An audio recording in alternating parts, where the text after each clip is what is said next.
ड्रैगनकुलस medinensis is commonly called as guinea worm. इसके दो host होते हैं, primary host and secondary host.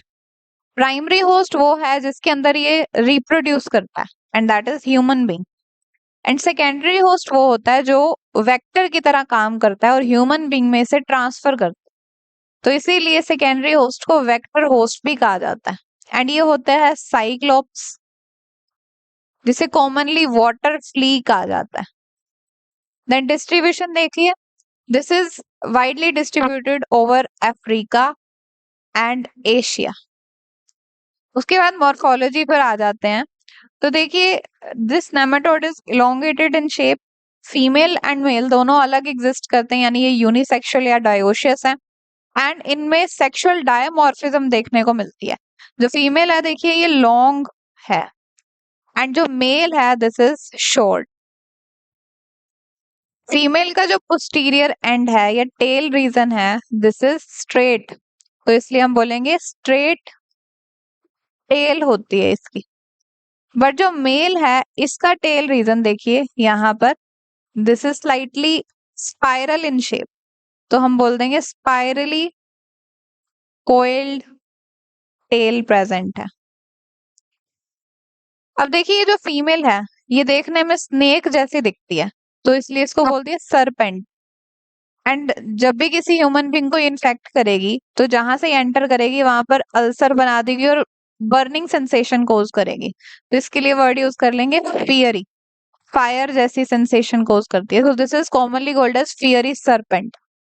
उसके बाद देखिए जो फीमेल है पोस्टीरियर एंड के पास इसके स्पाइन लाइक प्रोसेस प्रेजेंट होती है, बट मेल के पास कॉप्युलेटरी स्पिक्यूल्स प्रेजेंट होते हैं जो कि पेयर में है, दोनों ही इक्वल साइज के होते हैं। देन मेल के पास जेनिटल पैपिले होते हैं 10 पेयर्स में।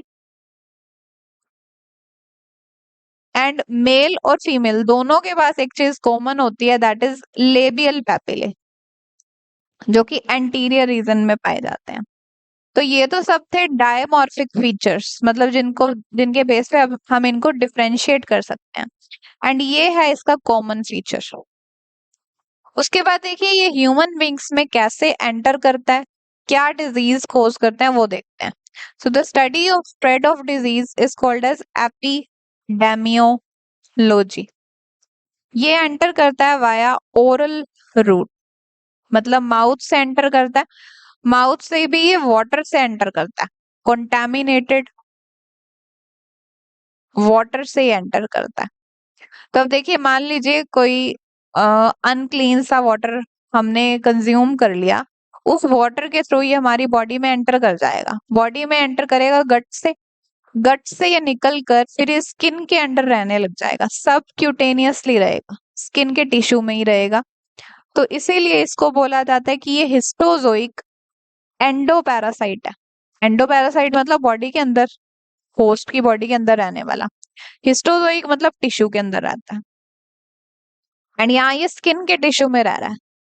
अब इसकी लाइफ साइकिल देखिए, मान लीजिए किसी ह्यूमन बींग के अंदर ये चला गया, ह्यूमन बींग इन्फेक्ट हो गया, वहां जाने के बाद गट के थ्रू जाएगा, गट को बोर करके फिर ये स्किन में आ जाएगा, सबक्यूटेनियसली रहने लग जाएगा। वहां पर न्यूट्रिशन लेके एडल्ट मेल और एडल्ट फीमेल बनेगी। ये मैच्योर होने के बाद रिस्पेक्टिव गैमीट्स बनाएंगे, यानी ओवा एंड स्पर्म। स्पर्म ओवम को फर्टिलाइज करेगा फीमेल की बॉडी के अंदर ही, तो बन गया जायगोट। ये जायगोट डेवलप करके जुवेनाइल बनाएगा।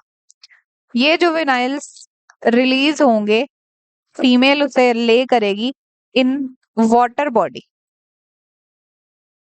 फीमेल किसकी है, ड्रैकनकुलस की जो फीमेल है वो वाटर बॉडी में ले करेगी।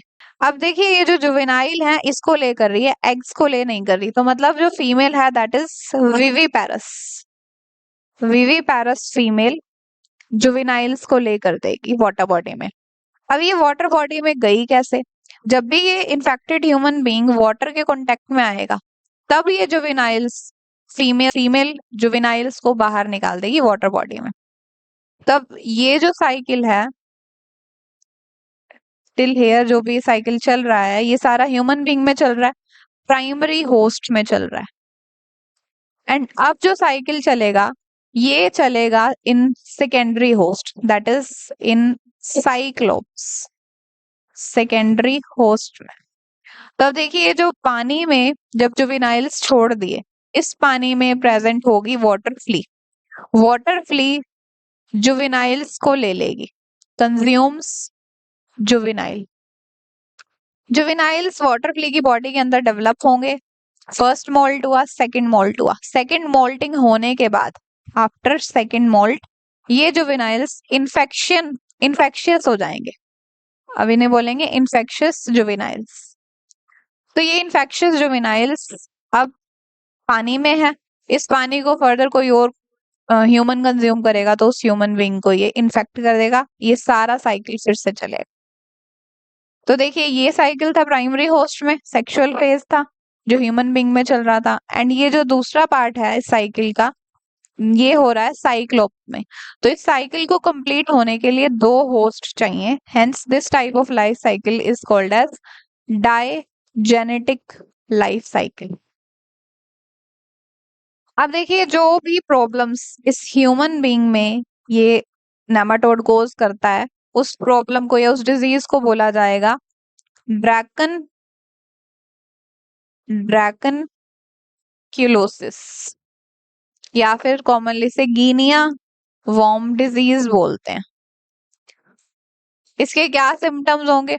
इसके जनरल से सिम्टम्स होंगे नोजिया, डायरिया, वॉमिटिंग और सीवियर केसेस में अस्थमा भी हो सकता है। इसको प्रिवेंट करने के लिए क्या स्टेप्स लेने पड़ेंगे हमें? Prophylaxis is we should always drink clean water. हमेशा ध्यान रखना है कि जो वाटर है that should be clean before consumption. Next, अगर ये किसी को हो जाता है तो उसके लिए हम थेरेपी क्या यूज करते हैं? Therapy is phenothiazine. This phenothiazine is taken emulsified in olive oil and 1 week तक अगर इसे कंज्यूम करेंगे तो काफी बेटर हो जाएगा। That's all.